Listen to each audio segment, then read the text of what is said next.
All right, so it's August 9th at 2:50 p.m. and we are leaving It Ends With Us. Right, and how did you think of it? Save it for the pod, Mom. Welcome to Hi Felicia. Hi Felicia, hi Felicia. All right, we ran home from the theater. We ran home.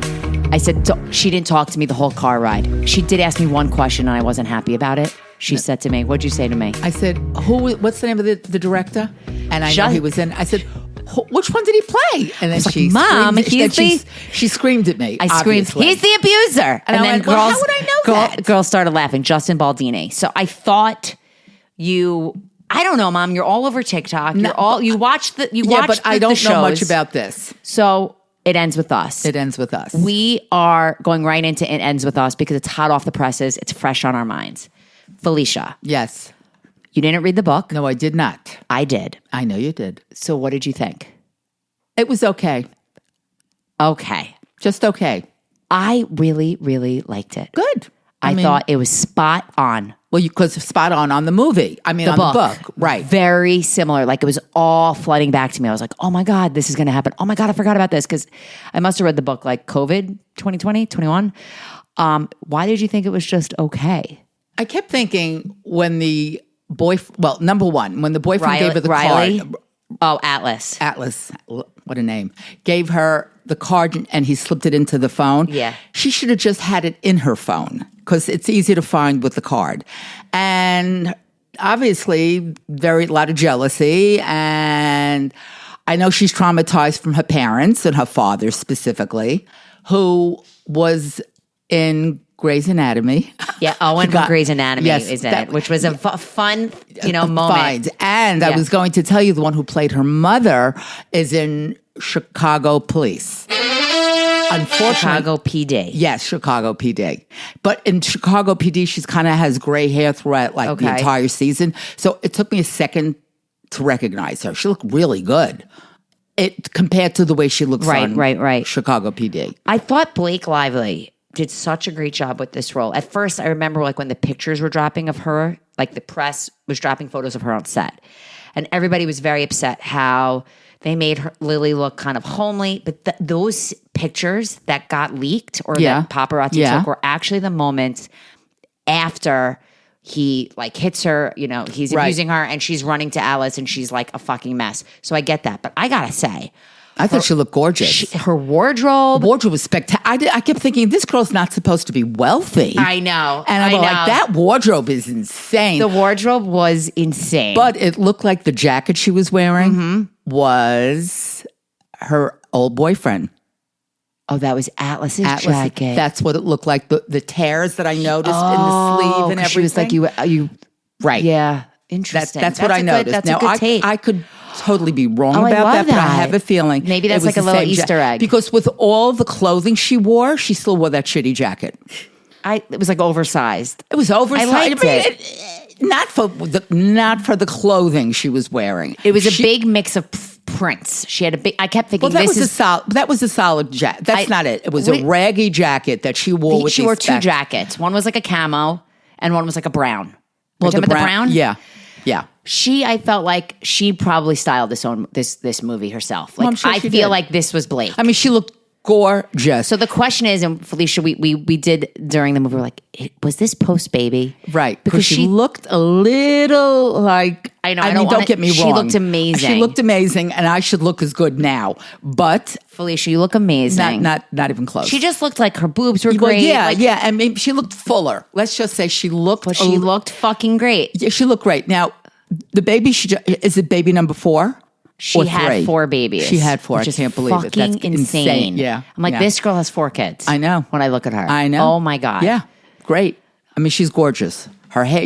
You think that was hair extensions? You think all that hair was hers? Well, she's pushing this hairline now, so her hair is like a real moment. God. So also, side note, so my friend nod to Jamie.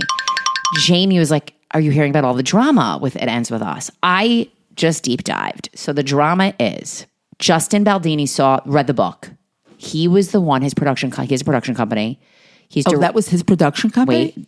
His production company, they're the one that got the rights to the book. Ah. Right? Now I see. So Colleen Hoover he's like, I want to direct this. He's directed some stuff in the past. Do we know what else he's directed? He was also in Jane the Virgin. Really? Yeah, I didn't watch Jane the Virgin. Isn't that wild? I did watch most of it. I did watch a lot of it when it aired. He directed a film called 5 Feet Apart and Clouds. Sure, he's directed a few films. Okay. So, well, if you bought the rights, that's it. Sure. And then Colleen said to him, "I want you to star in it." Okay. Now Blake was also a producer on this, right? And from all the press and all the red carpets, apparently he was only at one premiere. He wasn't at all the panels and the Q&As, and everyone's asking questions. And it seems like a lot of people are like, well, it's really hard to direct and act in a movie. So there's like those moments. And then I just read that apparently Ryan Reynolds wrote a scene, the rooftop scene. Yes. And that like they were just trying to like take control, Ryan and Blake. And I'm sure could very well be. Sure, they've got the money. If she produced it, that means she paid for some of this. And I bet that he was like, this is a lot. And I'll say it again. If you're a director and acting, you're getting double the money. Sure, that doesn't matter. Well, Blake Lively was the star and the producer. She probably got more. She probably got more. She definitely got more. She was the name. But okay. She's the name. And then what else did I read? I read that, so he was pissed. Also, he's probably pissed that like this is the summer of Blake and Ryan. Like these two movies. Right. Deadpool's taking over. I'm sure this is apparently, I think, going to be number 2 in the theater, in the box office this week. It's not going to be Deadpool. It's going to trail right behind it. So I bet you there's a little jealousy there. And then I also read that he was like, I don't think he's going to sign on to direct the sequel. Blake should direct it. There's a sequel? Okay, Mom. There was another book. All right. And I'm telling you. And the name of it starts with us. So is it a prequel or a sequel? And what happens is, and I'm spoiler, I guess, but like if most people read the books, it's about like every chapter. One chapter was her point of view, and one chapter is Atlas' point of view. Okay, of their love story. Yeah, from the time they were in high school. It's flashbacks, but it's also like them getting back together and like raising the child with this like this abusive ex-husband, and like yeah, there's vandalism. Well, I think like, the abusive ex-husband had so many problems he needs to go to therapy. Yeah, but also, side note, another fun Easter egg. There's a party scene, and I spotted Colleen Hoover in it at the cocktail party. I was like, "Mom, that's the author." The author. That was fun, and I recommend this film. And I think most of my female friends that have read this book will see it this weekend. Oh, I understand that. I mean, it was. Do you recommend it, Mom? I told Casey this last night. I think it's a great Apple movie or a great movie to be on Prime. Or, fine. I'm sorry. Sure. That's what it's a streamer. That's not wrong. But I could look at her for hours. And she was gorgeous. But it gave me the feeling like how I felt when I watched Sex and the City, which is just like pure joy of watching her. Good. That's watching the wardrobe, watching the style. Jenny Slate was adorable. She was great. She was great. And her husband was great. I thought he was great. What was his name? Hasan Minhaj. He was great. I mean, they were just pleasant, good people. They were cute. They were cute. So we had to get that off. I had to get that off my chest. Yeah, right away. Absolutely. All right, so let's hit with some news. Matt Damon and Ben Affleck, ready? Yes. They are developing something called Killing Gawker. Have you ever heard of Gawker? Was that a... It was... Oh, wasn't that a... It was like a news and entertainment website, not a mag. And it's apparently about Hulk Hogan's legal battle against Gawker. There was like a sex tape. And there's a rumor that Affleck will play Hogan, which I would... Look at your face. She's making a face. No, I don't think he should play Hulk. Listen to me. Listen to me. No. Hulk Hogan. I know. You're saying... Look, think about this. Ready? Unless prosthetics, really bulks up. Prosthetics. If Colin Farrell could look at like the Penguin right now, Ben Affleck, here's why this should happen. Because all I see when he's in a film now is Ben Affleck midst a fucking battle with Jennifer Lopez, whatever's going on with them, and apparently they're like dunzo. Give him this role. What, It's Mom? not like he's playing 80s Hogan, right? Like this happened, 10 years ago? 8 Yeah. years ago? But So still. he's going to be playing. you're He's saying- going to be playing a later Hogan, which is going to be even more kind of depressing. Well, later Hogan is Hogan won a $140 million settlement. loss. Yeah, isn't that wild? Wild. Also, Michelle Pfeiffer, love. I mean, come on, love. No, I do. Will lead and executive produce The Madison, which is a new sequel series to Yellowstone. from creator Taylor Sheridan. So the Madison is basically about grief and human connection following a New York City family in Madison River Valley of central Montana. Oh, so is it more current time-wise? I believe so. I mean, it's not a Western. Correct, but it takes that place really wasn't a Western Yellowstone. It takes place in Montana. Ah, so they're back. It sounds like a wealthy New York City family that's residing in Montana. Right. Also, almost sounds like, what was the something boys? The Walter boys. Oh, I never saw that. You never saw it? No. She also is from New York, and her parents pass away, and whoever her guardian ships her out to like her mom's best friends, who has like 7 kids. This is a show or a movie? It's on Prime. The Walter Boys. Yes. I've heard about it. Yeah. Was it good? Yeah. Sorry, TV show or movie? TV show, episodic. Episodic. Look at you, fella, with that the word. lingo. How many seasons do you know? So far, it's only one that I think they're coming out with. Oh, so it's kind of new. Well, yeah, I'm surprised. Do you recommend it? Yes. I've heard about it. Yeah. Wow, I love this for us. Yeah. Okay, the Walter Boys. Maybe I'll look into it. I think it's called something like that. I know. I think you're right. Right. Jenna Ortega. This is big news because it has to do with Glenn Powell, who we know is having such a moment, and I love. She's in talks to join J.J. Abrams' secret Glenn Powell movie. That's all that's said. We don't know anything. Let's do that buzz. Let's talk about that buzz. You know, it's such a crock of shit. I like her. I like her too. I think she's difficult to work with because she knows she is. And I'm really looking forward to Beetlejuice. Yeah, too. Can we got to get Lennon to watch Beetlejuice 1 like pronto. Pronto, Casey. Okay. And I got to tell you, in the coming attractions. The trailer, Winona looked. Is that her name? Winona Ryder. Yeah, she looked great. Yeah, Beetlejuice was a trailer for It Ends With Us. Yeah, I can't wait. So that's like the big news. I just want to say we have a special guest on today, Ryan Bailey, who is like a pop culture commentator and has a podcast that I listen to a lot titled "So Bad It's Good" with Ryan Bailey, and he's like all things Bravo, reality TV. So before we get into Ryan, I do want to tell you that we had a big week of shows. Casey and I, with our neighbors, went to see Stereophonic. The Broadway show. Tony Award-winning play, not musical. Because there is music in it, but the music doesn't move the story along. The music is part of the story. Right. So it's considered a play. Where do I begin? It won a lot of awards. It won a ton of awards. So I went in like, this is going to be fucking great. Everyone said to me, you and Casey should definitely see this because it's literally like Almost Famous meets Daisy Jones and the Six, which we all know I loved, and Fleetwood Mac. So I love all that shit. The set was amazing. It's literally a recording studio. And the idea is you're a fly on the wall and you're watching this band from the 70s record an album and they're just getting more famous. They're getting more famous, but you don't see them getting famous. You just see their things changing. Yeah, you see the relationships changing, and does the recording studio change at each, like, let's say 10-year period? It changed only for the fourth act. The fourth fucking act. Let's discuss that. Okay, 4 acts is unacceptable.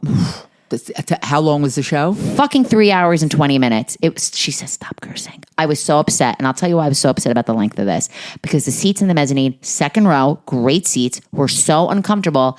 My very tall neighbor, Casper, who's 6'3", had to literally stand up during intermission and ask the usher if he could like stand and like just in the back, sit somewhere else. And he was basically put in like a handicap session with a folding chair. So because of the seats and because of the length, it was a tough one for me. I thought the show was great. It should have been shorter. It was longer than Hamilton. Oh, well, Hamilton, I can watch. I know. I'm just trying to give it like, I thought to myself, an idea. Are Broadway shows usually this long? No. And I'm just, because it's a play, it feels like it's not as long, like it's slower. Maybe. So that's my take. We like musicals. Also, last night, we saw John Mulaney at Westbury, which is now called, what is it called? Flagstar? Oh, the name changed? Yeah, it's like Flagstar Westbury. Which means side note. Which Flagstar is a bank and bank is this is the Flagstar's a bank? Yeah, and I think they're probably sure they're putting money behind it. Yeah. This was the week of like maybe it's the rain, the weather. I don't know. I felt like I secretly would rather be in bed watching Big Brother because the line to get into Westbury last night. The car line? I told Casey there's going to be a car line. Yes. This was the worst car line I'd ever seen in my entire life. Parking lot was full. We had to park across the street. It's raining. You parked across the street? In like a dentist's office. Whoa. They're telling people to go there. It was brutal. I hear the guys being like, it's a sold out show. We don't know what to do with all these cars. Get your shit together. This can't be this But is the most famous person who's performed there. But there's got to be more sold out shows. I mean, it's not just. I mean, is Air Supply selling out? I don't know. But certain shows that do come there are sold out. Between the car and the rain, I was like, oh, God, it must. So it didn't. But we left the house at 7. We landed there by 7:30, and we didn't get in there till like literally 8:15. But you got out quick. We got out real quick. Because you didn't have to wait on the line. And we got out real quick. Right. I want to say Mulaney killed. It was flawless, seamless, all new material I never heard before. 1.5 hours. He was great, and it made me very happy. Good. And I hate to say, I thought it was better than Stereophonic. Did you? Yeah. It was just so enjoyable. Okay, good. All right, so Felicia, it's time, and I'm very excited for you to meet him because he is awesome and lovely, Mr. Ryan Bailey. All right, so Ryan, thank you so much. And for those, just so you know, Ryan, I did introduce you to everybody. You're a huge pop commentator. You're like all things pop culture, which I love because that's me and my mom, Felicia. Well, I used to be. I don't know if I'm keeping up with it as much. You are, Sal. It's too hard. It's too hard to keep up with everything. I mean, this is like a 24/7 job. Right. It is. And actually, I do want to ask you a few questions about you before we talk about. I was just telling Ryan, everybody, before we were recording that we saw the movie It Ends With Us, and we spoke about the drama of it all. All right, so side note, I liked the movie. I thought Blake Lively killed. I thought her acting was fantastic. Her wardrobe, fantastic. Felicia? It was okay. but I didn't read the book. I don't know. I just was like looking at my watch, which is not a wow. You were looking at your watch. Not a good thing. That's not good, Mom. I know it's not good. I didn't think it was too long at all. I was in. Well, so it ends with us. You just wanted to end. Well, truthfully, I had to go to the bathroom.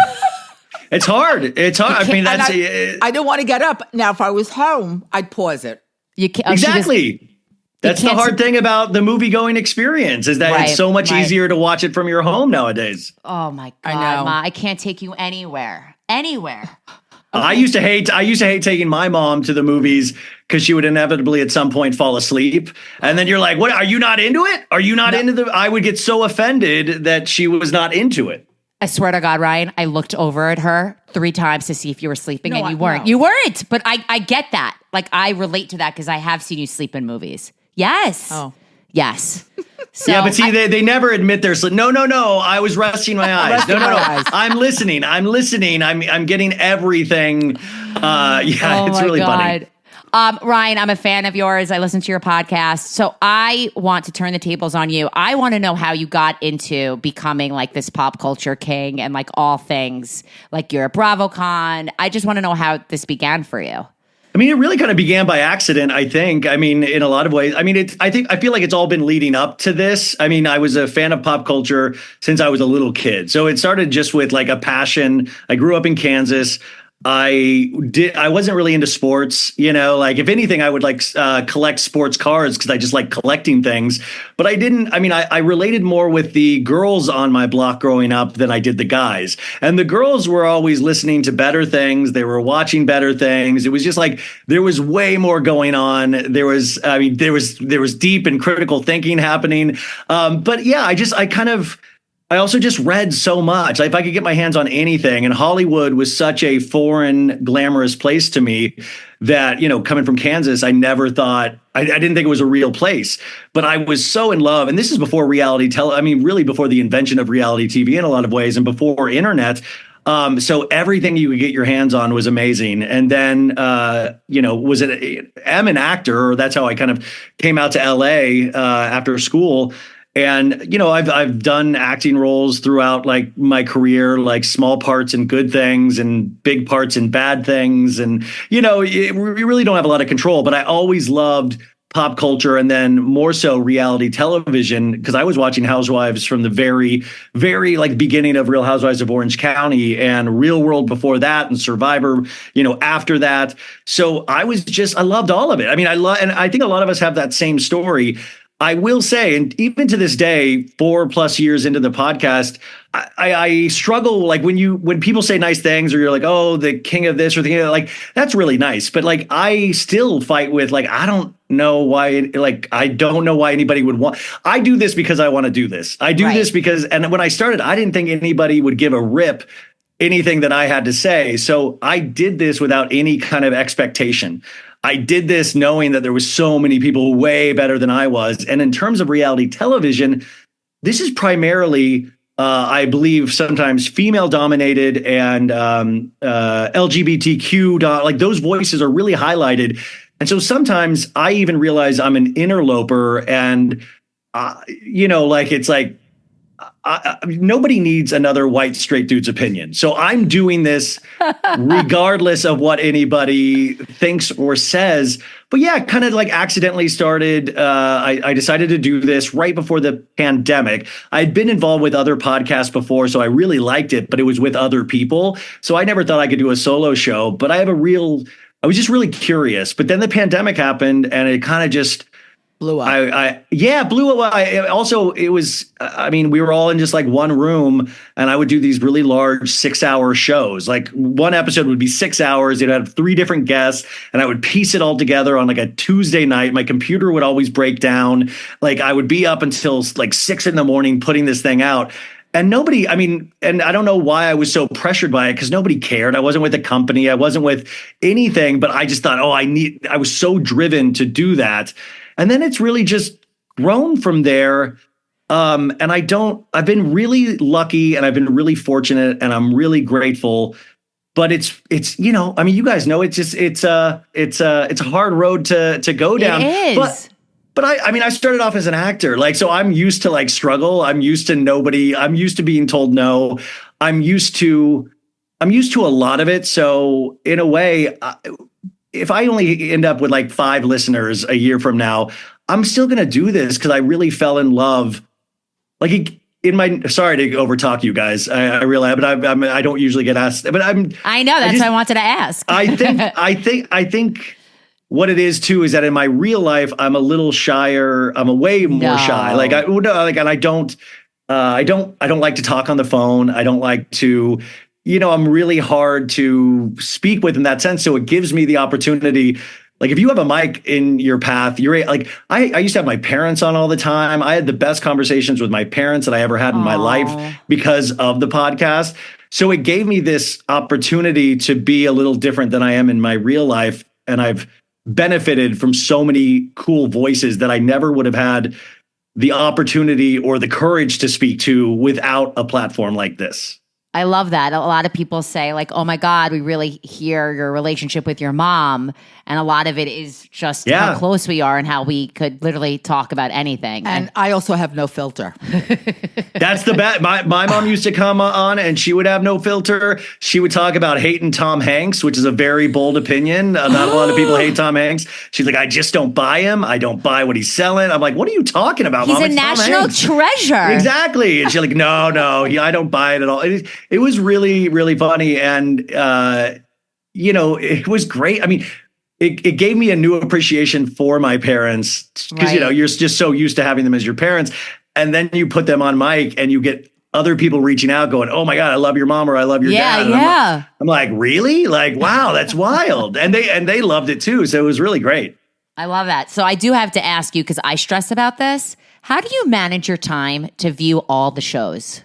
I don't. Like really, it's every day is a wild journey that I screw up something every day. But like last night, I'm in Phoenix or in Arizona right now, and I did the Jeff Lewis live show downtown. Oh, it was love like a live Jeff. show. Oh, I love it was Jeff. great. Oh, I love him. It was great. Oh, I love him. I've been really lucky this year to be able to do Jeff Lewis live on Sirius every week. And so I got to come down and do this and then see my dad. But like after the show last night, I came back to my dad's place and had to watch Real Housewives of Orange County. Thank God. Like, okay. Well, these used to be the shows that I would watch for fun. And now like I'm taking notes and it becomes work. And it was like the last thing I wanted to do was watch Orange County, I woke up early to watch Orange County this morning. I was like, I have to do this before I get to the movies. Like, yeah, I know. Well, and that's the thing, because back in the day, this was like, if you would have told young Ryan that someday he was going to potentially get paid to watch TV, I would have been like, you made it, dude, you made it. And now you're like, oh God, they're attacking Shannon again. I can't. I'm going to have nightmares tonight because I'm falling asleep watching Orange County. Can I just say that when Orange County started, I watched it from the beginning. I also watched Survivor from the beginning. Yeah. Also The Real World. We loved watched from the beginning, Yes. which I loved. Now, after how many years, whatever, all of this, I can't do it anymore. but you did do New Jersey on the finale. So here's the problem. How do you pick one of the most toxic shows to still do? Like Jersey would turn me off of reality TV. Because She just watched the finale. what? You just watched the finale. Yes, the other night. What did you think? I got to know what you thought of that. You know, I mean, I am tired. That's the problem. I am Tired, that's it. I'm of just these tired. Women, I'm tired of these women carrying on and screaming at each other. And I just like, enough. You've been doing this for how many years? Well, that's the thing, and that's what I want. 14 seasons on Jersey. 14 seasons. If they didn't pocket enough money from these shows, then they are goddamn idiots. I mean, and by the way, those ostentatious houses seem to be a little more modern now. You know, like when the shows first started. Oh, like, yeah, the modern day farmhouse. Yeah, Everybody in Vanderpump Rules lives in one. But they were in these ostentatious, big, ornate houses, which I hated. And now they seem to be... Melissa and Joe's house is amazing. Yeah, that one looked really good. It's really nice. But I'm tired of it. She says to me, Ma, you have to watch this, this, and this. And I go, yeah, okay. But you did. So the question is, like, where do we go from here with New Jersey? I am looking forward to, I mean, I had Darren Karp on last week, and she was like, wow. Yeah. Did she talk about being Andy's assistant and the whole thing? Yeah. So, like, we're friends. I've worked with her before. Amazing. And she was like, it's probably going to be a reboot. I'm sure we'll hold on to a few OGs. I know. And then this Sunday, they're airing the finale again with them watching the finale. Yeah. Well, I mean, imagine how crazy we now live in a day of Housewives where we have to watch them watch the show. And I'm like, come on, guys. Like, obviously, and by the way, they're in two separate rooms. So you have the Teresa, Jen Aiden, and then Dolores is the connector. And supposedly she goes from room to room. And I'm like, how insane is this that you guys get paid for this? And I've said this on my show all the last week and a half. Housewives are about conflict and resolution. And those are the two things. If you have conflict, you have resolution. Jersey is only about conflict now. Right. Yeah, and, you know, Housewives definitely is built on conflict. I'm not ever going to argue that. I'm not one of those people that says, I need them to have fun all the time. A little fun is great, but obviously conflict. But if nobody's open to resolution, you've lost the show. Yeah. No matter how much you love Teresa, no matter how much you love Margaret, no matter how much, you've just lost the show. And I get really frustrated. By the way, this is so ridiculous. As a grown man, I spend so much time thinking about these women. I was driving to Arizona yesterday, and I had like a 2-hour talk with myself where I'm like, how would I fix this? How would I do this? Like, and I even feel with like Bravo and Andy, sometimes they're even kind of like throwing their hands up in the air of like, I don't know. Done. Yeah. Well, and the fandom, like us, we're so intense now that we all want to throw in and we all have our takes, but just like the Jersey Housewives, they've decided they will never get along with each other. The audience, we are so set in our ways that even like, we're like, no, Team Teresa, period. Right, I won't listen to anything. Right. Team Teresa or Team. And I'm like, you guys, even we are set in cement with this one show. But I mean, I'm still getting over the fact that basically on that finale, her friends call Teresa a slow adult. Like sometimes Teresa doesn't know how to really, it takes her a couple days to realize what's said, you know? I'm like what? When she wasn't mad about Jackie. Like she was so upset. She was so when it was upset Margaret. When it was Margaret. I feel like she's really holding on. She's never going to let go of that anger against Margaret. And then Jackie's just like, you could see the cringe, like just the story unfold on Jackie's face with like, I'm caught. It was wild. Did you watch the entire season or just the finale? Oh no, I'm all the way in. No, New Jersey. your mom. Oh, Felicia just did the finale. I'm a fast forward the end. We call it Felicia Dit. Felicia Dit is when she fast forwards to the finale, and she doesn't do it on her Korean dramas. She just does it on big pop culture moments. Wait. You just mentioned Korean dramas. She's obsessed. Okay, wait. Okay, this is wild. Now, this is Okay, I was on Jeff Lewis a week and a half ago with Jill Zarin, and Jill Zarin was talking about loving Korean dramas. Oh my God!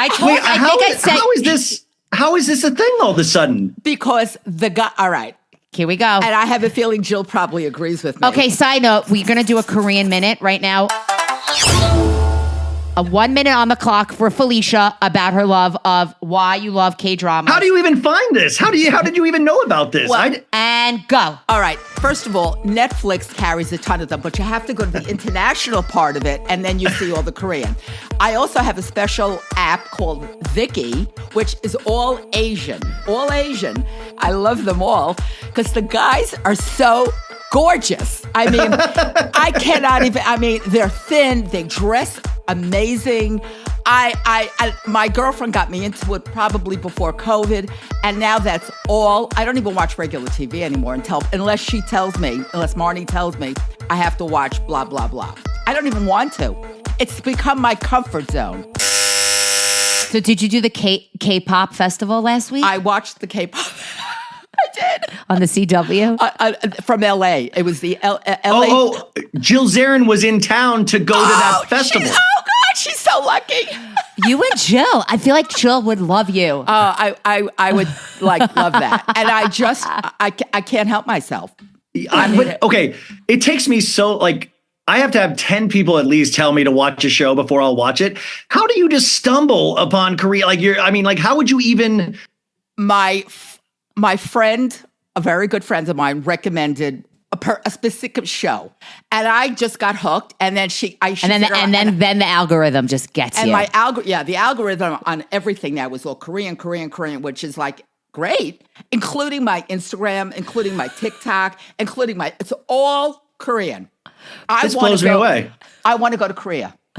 I'm dying to go, but I can't go alone. I'll go with you. I know. We'll go. I just can't. Wait, do they have Korean reality shows? They do.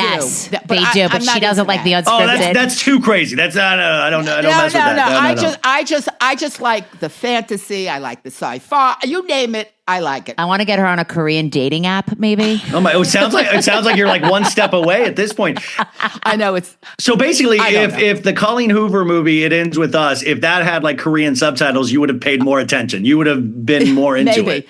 Do you guys do this? I found about 3 years ago, I've switched now to subtitles on all my shows. Yes, because I can't hear. Well, I can still hear, but it's also just great because it'll be like on this week's of Orange County, it was tense music. They'll put up tense music. Yes, I'm okay. I'm who's the person that judges what kind of music to tell the people at home on the subtitle? I was this is you catch so much stuff with subtitles that you wouldn't catch otherwise. We watch everything with subtitles. In fact, I did want to ask you, talking about subtitles. Yeah. I started Love is Blind UK. That just came out 2 days ago, right? I started it and I was I'm not understanding anything. I have to get the captions on because there's a guy from Belfast. It's people from everywhere in Europe. I'm in. I love Love is Blind. Are you into Love is Blind? I watched the last season. I thought it was a fantastic season. It was so good. It was but I will say, where Bravo has Netflix head over tails for me, where I think Bravo is always just OG amazing, is that I've watched a majority of the Love is Blind US version every season. But I was thinking about this on the drive yesterday too. I couldn't still name you 5 people. I don't remember their names. I don't I remember loving last season, but I couldn't for the life of you tell you any of their names right now. I forgot. I couldn't tell anybody. And I couldn't tell anybody. Ryan, you just oh my God, you're right. Yeah, but with Bravo, I know all their names. I know Katie's the new girl on OC. I know, you remember all of their names. But for some reason, the Netflix thing, and I think that's the challenge with reality TV as we go forward, is how do you make it unique and special and make people not just remember that it was I think Netflix releases everything all at once. And so you binge it in a weekend. And then you can't remember. You think about it Love for Island, a week. It's not all out at once. There's 4 episodes and then it's going to be weekly. Oh, see, I think that's a way better way to do it because now things are just so dispensable. And it's that was good. And then the next thing comes the next weekend and you forget completely about what you watched. For me, Love is Blind. I like the idea that they have to use their minds. When I first saw Love Island, I was these people, I can't. Like they couldn't form a conversation. It was really based on looks. Yeah. And I like that about Love is Blind. Well, Love is Blind, like I petition to like release all of the pod footage. Like, they edit it together. Like, I want to see the full conversation, these dates that go into the pods. They haven't seen each other. We see these like edited down clips. Show me a 60-minute clip of like odd interactions, a lot of pauses. I think as we go on, we're more hungry for more and more. And even with Bravo, I said, give me the unedited footage. I will pay 20 extra bucks a month if you give me all the audio and I can bump up the mic levels. Cause like if you went old seasons of Real Housewives in New York, you could watch the same episode 4 times because they just talked over each other and you couldn't hear what anybody was saying. So if you were able to control like the edit, like I would watch an hour jitney ride with Sonia. Like I would watch, like I'll watch anything at this point. Oh my God. So the OC. Wow. Yeah. This week's OC. I know you know the players, Mom. I don't know all the new players. No, but I know the old players. But I do think like the Heather Dubrow like paparazzi bit, like it's such like is it that big of a deal that they're making such a big deal about it? No, I mean like all these shows, like it's like a dog with a bone. They find something and then everybody hops on it. And my thing is, I pretty much assume they all call paparazzi and I don't care. Like if you do, you great. If you don't, I mean, that's the name of the game. And like, I guess now that I think more about it, it's like, yeah, there's a chance she didn't call the paparazzi, but I could see a world in which Heather would call the paparazzi someday. So it's like believable enough, but at the same time, it's such low level drama, which kind of works. But if they take it through the entire season, it's going to get really annoying really quick. So thankfully, we have like this being like a season of trying to destroy Shannon Bedore, trying to like literally make her go crazy. So at least we have those other storylines. But the paparazzi thing is like, who cares? I know, I agree, but I did appreciate Terry. Her husband was like, I love when the paparazzi take pictures of me. Oh, God, he loves it. He loves it. I mean, like, that's what I'm saying. There's enough believability where you're like, like I could see if you are them, you do want to be seen out and about. You do want that. Have you ever watched his show Botched? I have, yeah. Well, I love it. I love it. Oh my God. There is a new Vice TV does this, like the dark side of the 90s or the dark side. They have a new show called The Dark Side of Reality TV that comes out in a couple weeks. And it's like 10 episodes. One of the episodes is on this old Fox show from 2005 called The Swan. Do you remember The Swan? Loved it. I loved it. Watched it. I love The Swan. So you got, for those listening that don't remember The Swan, it's ridiculous. My God. They took all of these quote unquote ugly ducklings that wanted to better themselves. And they did 3 months where they gave them insane plastic surgery, working out, lost weight. And by the way, one of the 2 surgeons, Dr. Terry Dubrow. That was Terry Dubrow's before Botched. Okay. Way before. That is amazing. Yeah. That's like an Easter egg I forgot about. I loved the show. Wow. Well, they made these ladies then compete against each other in a beauty pageant. And the thing was that they promised it was going to be this kind of like overall, like you get life coaching, you get this. But really, it was just about insane plastic surgery. They wanted to see the physical transformation. Right. And they never really kind of focused on any of the other things that go along with like inner beauty. So it was really ripped to shreds, but it got amazing ratings. We loved it. I'm going to watch that. That's great to know. Yeah. Wait, so do you think the whole the Shannon and Alexis drama is really like drawing me in? Do you think she really owes him money? Or do you think he just like lent her money? Like what's your take on this whole money thing? Well, first off, Shannon Bedore. I mean, I don't know. What's the going rate on facelifts? Is it $75,000? Like, I mean, I guess last night it should be between 10 and 15. Yeah, I was like $75,000 for one facelift. Which, by the way, she looks amazing.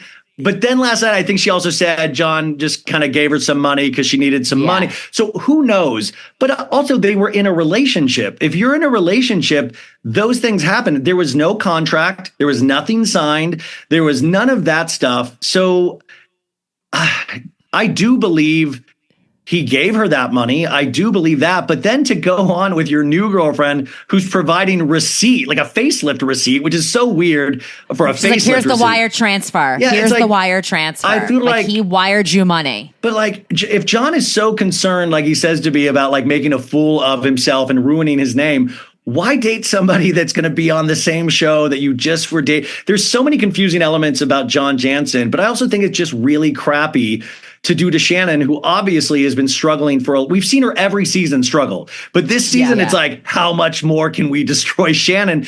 And it really is interesting because I think the audiences rally then around people like her, like Tamra and all that thinks, oh, they're going to be behind me and all that. And the audiences I always say that concept of like, in the scene, you can tell when people are think, oh, we're winning this scene. Like Tamra thinks she has like this higher ground. I'm going to be friends with Alexis. That's the right thing to do. It's going to be amazing. And then the audience watches it and we're like, that's disgusting. That's horrible. You know, we see Shannon struggling and we usually root for the underdog. And that's why I'm always curious why Tamra makes the moves she makes every season. It's like the same move every season. Because they're getting paid. It's all about money. No, that's exactly right. But that's exactly right. It's all about money. But that's exactly right, is that it is about money. And so people like Shannon, I always differentiate. Shannon lives it. Like Shannon isn't trying to play in a game. She's like, these are my real friends. This is this. Tamra's playing a game to make money. Tamra thinks she's on a competition reality. She thinks she's on Traders. She thinks she's on Survivor. And she's like, and she does a podcast where she talks about the ins and outs. So she's aware of every move. But sometimes those are my least favorite characters because, as silly as it sounds, I do want to be swept away in something real. I don't want it to be like, you're just doing this to like cause drama. Like there's enough real drama in these ladies' lives that if they really focused on it, it would blow all us away, I think. Which is a great note for all reality television. Yeah, like, that's a great note because I think, and I know this from experience, season 1, these people are on a show and then they become caricatures of themselves. Yes. That's how Lisa Rinna became. That's how Tamra became. They all of a sudden they get so popular for being a certain way, and then I think sometimes they almost forget how to be that person, so they amp it up what they think they used to do. So you're seeing a copy of a copy, and you're like, "Where's that real?" So at least with Shannon, I can go, "I'm watching a real person. I'm watching a real person like struggle. I'm watching a real person trying to hold it together." Because think about the reality of you're in a relationship that doesn't work. And we've all been there. And then that relationship goes away. But you don't have to then be on a show with your ex's new girlfriend and keep that negativity in your life. That's insane. Like, think about how that mentally would mess you up. Like, exes, it's wild. And it's funny because like Vicky, who's crazy in her own way, like is a guest, I guess, this season. She's not like she's a friend of, right?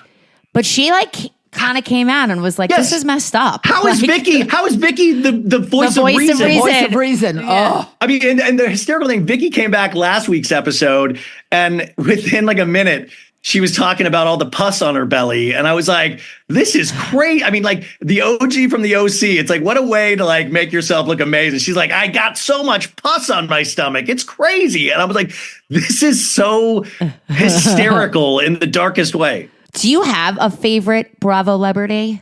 You know, it's so funny. I was I'm at my dad's place and we just went and visited his friends down the street, Bonnie and Gary. And Bonnie's 81 years old and she loves the Housewives. And she just asked me this as well because she watches all the shows. And I will say, I don't know anymore if I have a favorite. Like it kind of goes from season to season. Like right now, I love Shannon. I've been in the past a Kyle Richards fan. I've been in the past. You love Kyle. I love her. Yeah. She loves Kyle. I've been a Lisa Vanderpump fan. I was also heartbroken when she broke up with Mauricio. She was so upset. I thought for sure they had a solid, and I'm really upset about it. Well, it shocked me. It's kind of like I said last week on the OC recap, I said, if Terry and Heather Dubrow ever split up, that would shock me as well because they seem so suited for like wanting to be a public couple, success, wanting to be out there. They really seem made for each other. So I would be shocked, not devastated. I would be shocked. But I was shocked about the Kyle and Mauricio. Yeah, because I thought, man, they are tight. Such a long, successful marriage with kids. Yeah. But it also goes to show you. You know, these reality shows, they do have a cost. Like, you know, if you put your life out there like that, there is this dark side of it that's going to come calling on top of like our normal lives. We go through midlife crises. We go through all of these things, but we don't have to be on TV. Like imagine imagine living your darkest moments out on TV and then like a million people commenting, going, I don't like it. Fake drama. You suck. Like it would be horrible. I say all the time when me and my husband have a fight, if there were only cameras here, whose side would everybody be on? Listen, you gotta be like Lindsay from Summer House. Just tape those fights, pick your phone up and record those fights. Have you ever been blocked by a Bravolebs? Yeah, of course. Yes. And I blocked Bravolebs too. Like I've done really two-way street. Yeah, because I started when the show started, and it's still to this. I mean, I make a lot of memes, and the memes are. It's like, I think sometimes it's like my worst id, you know, like I used to hit a lot harder in my memes because I'd see something and it would outrage me and I'd make it. And now I think in this last year and since Mom passed away last year, and I've kind of, you know, things have like, it's not, I think like I'm finding it's harder to find things funny. It's harder to find, you know, just dealing with grief and stuff. But yeah, in the past, I still did. Paige DeSorbo and Craig Conover have blocked me, and it bums me out because I love Craig. And I've really grown to appreciate Paige. I was definitely on like one of the people that was called her like the bed sore bunch because she just laid in bed on Summer House. And I was like, it's not called Summer Bed. It's called Summer House. Let's get up. Let's get the blood circulating. But I don't know which meme, or maybe it was on my show. I said something. You never know what gets back to them, but they both blocked me, and that kills me. That one really hurts. I'm surprised about that. But has Jax Taylor blocked you? Because I know he blocks everybody. He blocked me. Yeah, Jax blocked me, but then Jax unblocked me. And this was funny. That's big. Well, this involves Janet from the Valley. Janet, this was like a year and a half ago, 2 years ago. Janet was the one that got us to unblock each other. And I don't think I've ever talked about this, actually. I love this tea. Oh, my God. And because I think, if I'm not mistaken, she was just like, oh, he's a good guy. He's changed so much. He's like really went to bat for him. And I think she did that with potentially a lot of blocked by Jax, the account. That happened as well. And I was like, yeah, I'll do. Okay, why not? And I think I haven't been blocked again by Jax, but I don't really check because I don't want to like spiral and be like, oh no, what did I do? Did I hurt their feelings? Did I get, but I will say then I blocked Lisa Rinna. I blocked, I call her Freddie Mellencamp, Teddy. I blocked, well, because I'm just like, if I'm going to like make a funny meme or what I think is funny, there's part of me also that I don't want to hurt their feelings. So like, if I block them, hopefully they won't see it. Not to protect me, but I also I'm not trying to hurt people's feelings, but at the same time, I want to be able to express what I want to express, Well, you're being very thoughtful. Don't you think about this? Once you get to know some of these people, it's really hard to then judge them just by the show, because then you're like, well, like when I met that person, they were great. Like they were amazing. Like, by the way, I met Louie from Teresa and Louie in December. Oh, tell me about that. It was at this women in reality TV dinner at Spago that I got invited to. And it was like, I was so excited to get invited. And all these housewives and reality stars, Paige and Craig were there actually. And, all of these people, and Teresa and Louie were there, and I was outside at some point in the night, and Louie was out there smoking, and he just was like, "Hey, how you doing, man?" And I'm like, "Oh, good." And I know I'm talking to Louie, and he's like, "Hey, did Pretty Woman shoot around here?" Because we were like close to Wilshire Boulevard, and I was like, "Yeah, Rodeo Drive's right there." And then we started, and I was one of the most charming guys that I've talked to. He was like, "How's your family?" And did he know who you were? Not at all, because he kept asking. He kept asking. What do you do? And I was like, I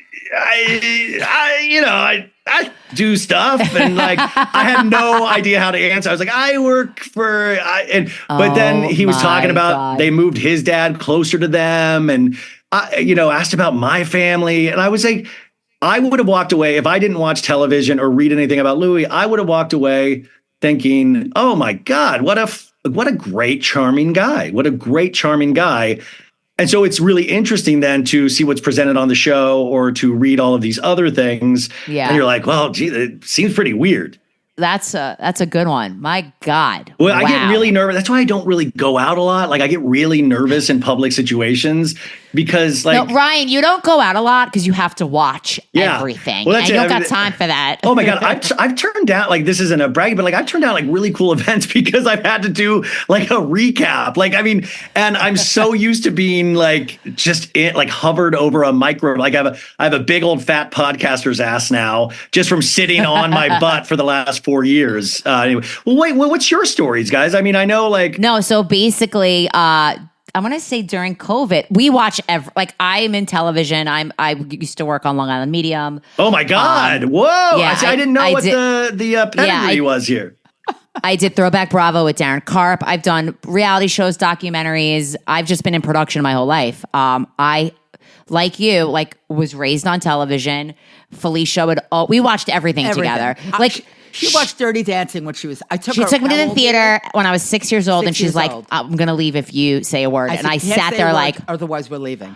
I took my kids to every. She let me watch 90210, and there was never you can't watch this ever. I could watch whatever I want, and I just always had such a love for entertainment. So during the pandemic, we would do Insta stories, and I would joke that Felicia's watched all of Netflix, and I'd be like, everybody wants to know what you watch. So basically, everyone's like, you should do a podcast. You should do a podcast. Yeah, you guys got to come on my show we would next love month that. Or something. It would be, introduce you guys to the audience. You know, I would love that. And I'm only doing this to make her happy.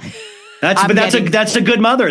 My mom used to do the same thing. My mom used to do the same thing. I want nothing. I want absolutely nothing out of it. I am not. Yeah, well, wait till the podcast gets bigger, and then you're going to get power hungry, and you're going to become a completely different person. I doubt it. I saw it happen to my mom and dad. They became monsters. Monsters. Oh my God. Well, first of all, I do not really tell anybody about this. She lives in in a community in Plainview, Long Island, 55 and above. And I got to tell you, the women that listen, here's the thing. A lot of people her age don't know how to listen to podcasts. Oh, yeah. Yeah. Right. So, but those that do, I'll get stopped. People are like, oh my God, I listen. This is how I find out what to watch. And your mom's amazing. They love it. But she doesn't want to promote it. I don't want to promote it. Oh, yeah. I don't want to be judged. My parents never really knew how to they didn't really understand podcasts or podcasting. And then, they had so many people start to reach out. It was really weird to watch that, but they still my dad still doesn't know how to what, but it is funny. They're friends because, I don't think my dad talked about it or like that. But a couple of their friend group, they listen. And I was like, no, don't listen. I didn't want them to listen because I don't want them to report back to my dad.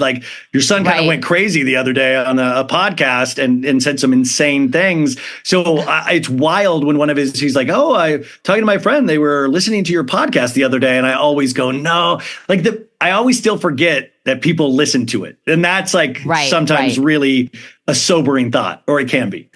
Well, you get a lot of messages. Yeah, it's nice when people a lot of the messages are about our relationship. A lot of people be like, I lost my mom, and oh my God, hearing you guys reminds us of that, and wow, and oh my God, you guys are such New Yorkers, and we love listening to you, and it's really nice. It is really nice. So my audience got to listen. My mom and dad were on quite regularly, and they listened to my mom go through her cancer struggle. And it provided my mom so much strength and a lot of times joy.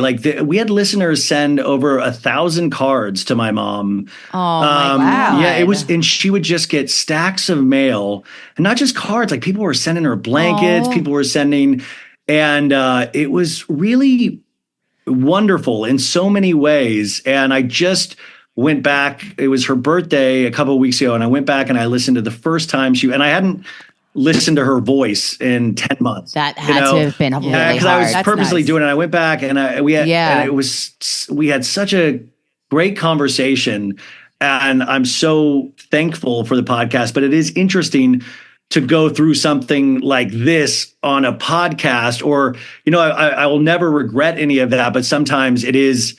When I went to BravoCon, I had so many people come up to me that had a relationship with my mom just through listening to her. And so many people would come up and, because when you're just trying to get through the day. Like you're just like, I just trying to to keep my head down, do a podcast.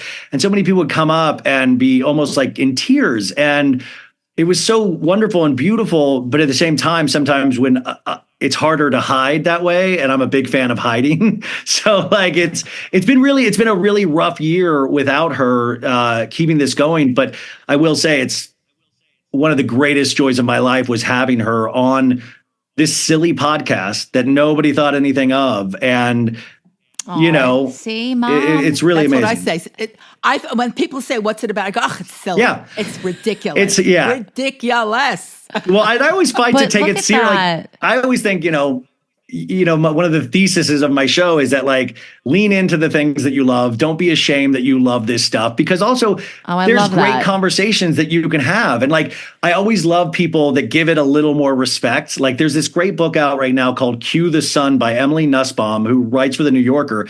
And it's all about the invention of reality TV. And I had her on the show this week, and I just I love the book so much, but I always love it when people that are respected in their field, like really show why you should respect reality TV. I'm like, haha, it's not just silly, because it is basically silly, but that we want to pretend that it's like I want people to be doing essays and going to college for it. Like there is something that we can be studying in this. Yeah, and as somebody that's on the crew, it's a job for a lot of people, and a lot of my friends are out of work right now. It's very slow right now. Like there's no New Jersey Housewives being recorded. There's no next season yet. Like and a lot of my friends were on that crew. A lot of people are out of work right now. Yeah. A lot in reality television. Well, yeah. And then, so I just have such a respect for it. Yeah. It's really, people don't really still realize how it's all put together and how so many people are hired. And like, they still have like, this isn't, it's reality, but it's, there's a crew that's scheduled. They set up lights. They know who they're going to be in the scene with every day.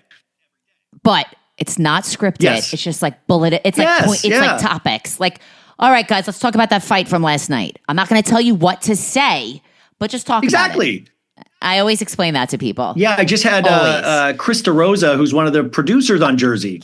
We were on his podcast. Oh, he's great. I love him, because Dominic, who he does the podcast with, was my boss on Long Island Medium. Yeah, I forgot he worked on that. He's great. Yeah. But it is interesting, love those boys. He's just like, he wasn't giving away too much about anything behind the scenes in Jersey, but I was like, what's the big misconception about reality TV? And he's like, that people still think it's fake. People think it's fake. People think it's like really like, and it's like, there are elements, but it is real for the most part.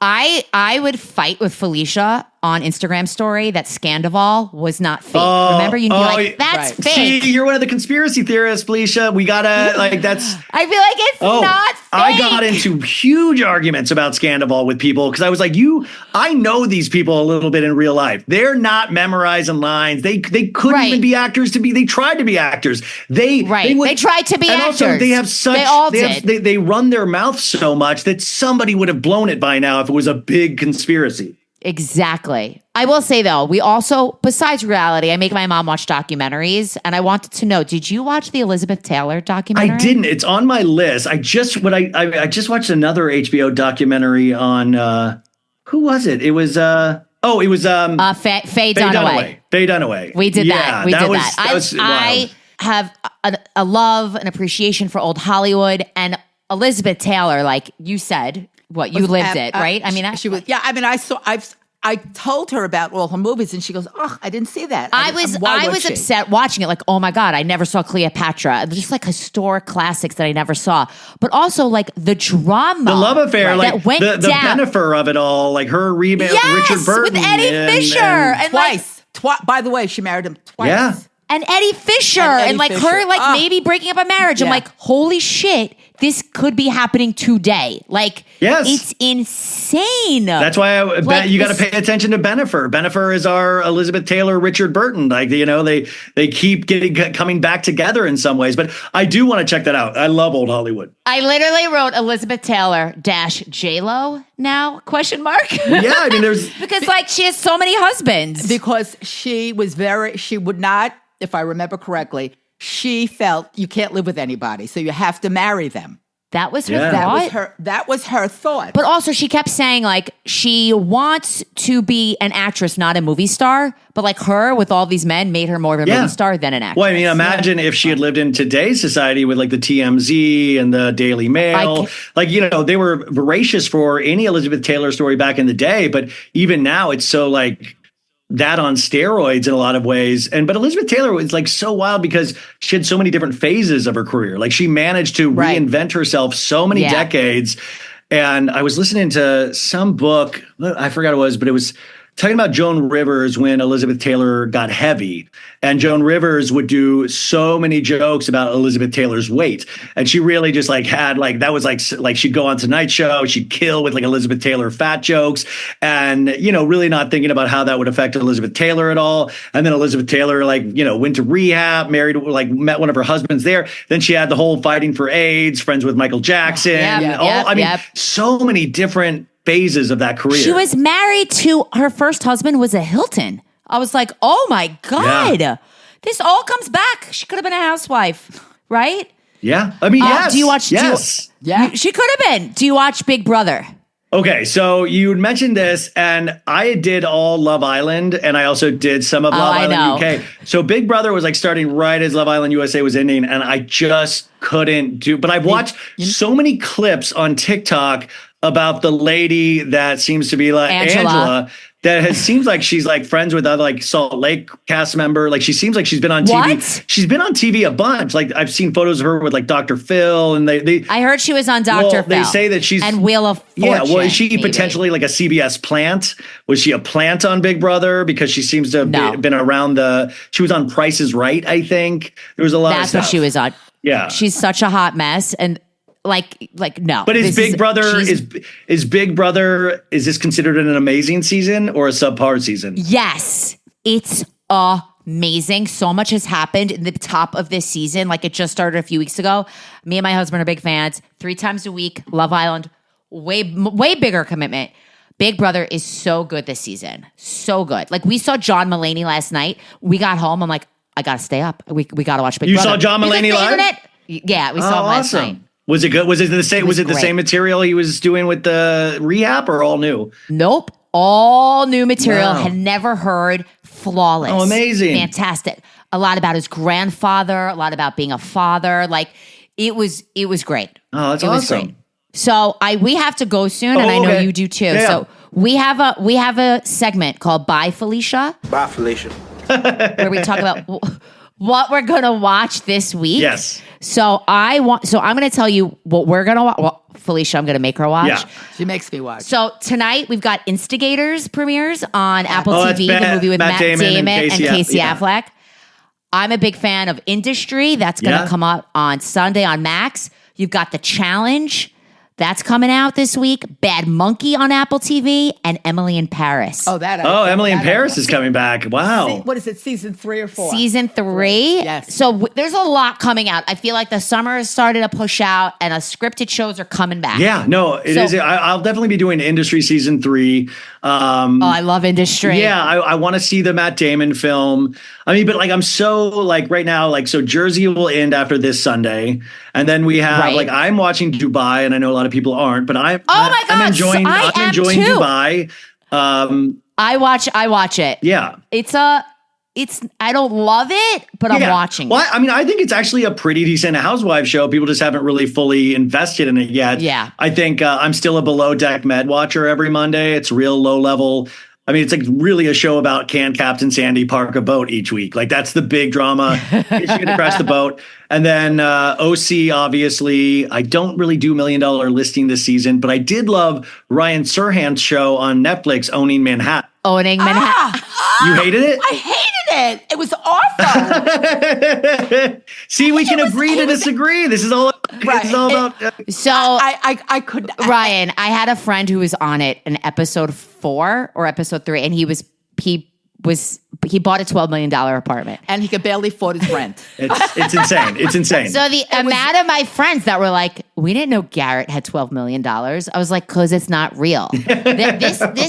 This show like took it to another level of like pushing. setup. Yeah.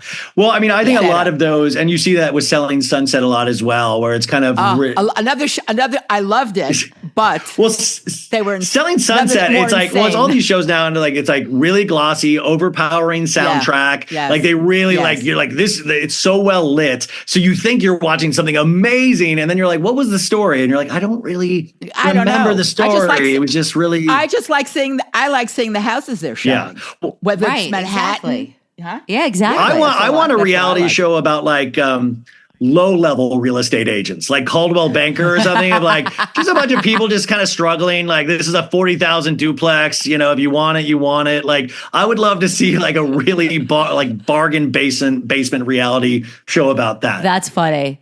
And then the realtor's like, we need your parents to sign on as a guarantor. Like going to the bank to try to get a loan. There's no way. Like, all right, I like this idea. This is not a bad idea.